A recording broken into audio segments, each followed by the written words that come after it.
തിരുവനന്തപുരം വർക്കലയിൽ വീട്ടുകാരെ മയക്കി മോഷണം നടത്തിയ കേസിലെ പ്രതി കസ്റ്റഡിയിലിരിക്കെ മരിച്ചു. നേപ്പാൾ സ്വദേശി രാംകുമാറാണ് മരിച്ചത്. അയിരൂർ പോലീസ് കോടതിയിൽ ഹാജരാക്കിയപ്പോഴാണ് കുഴഞ്ഞു വീണത്. അഖിൽ ഷാ അൻസാർ ചേരുന്നു തിരുവനന്തപുരത്ത് നിന്ന് വിവരങ്ങളുമായി. അഖിൽ ഷാ, എന്താണ് മരണകാരണം?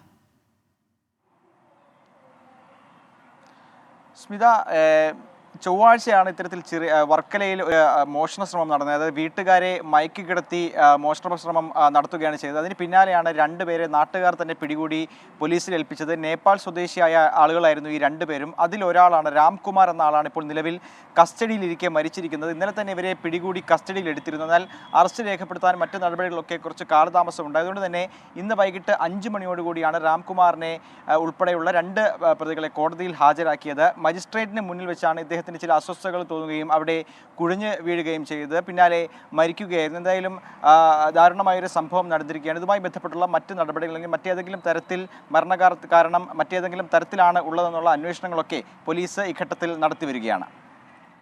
ശരി, അഖിൽ ഷാ അൻസാറാണ് വിവരങ്ങളുമായി ചേർന്നത്. കസ്റ്റഡിയിൽ ഇരിക്കുമ്പോഴാണ് പ്രതി മരിച്ചത്. കുഴഞ്ഞു വീണ് മരിച്ചു എന്നാണ് പ്രാഥമികമായി ലഭിക്കുന്ന വിവരം. ഇനി മറ്റു രീതിയിലുള്ള അന്വേഷണങ്ങൾ പുരോഗമിക്കേണ്ടിയിരിക്കുന്നു. കൂടുതൽ വിവരങ്ങൾ അത് വരുന്ന മുറയ്ക്ക് പ്രേക്ഷകരിലേക്ക് എത്തിക്കുകയും ചെയ്യും.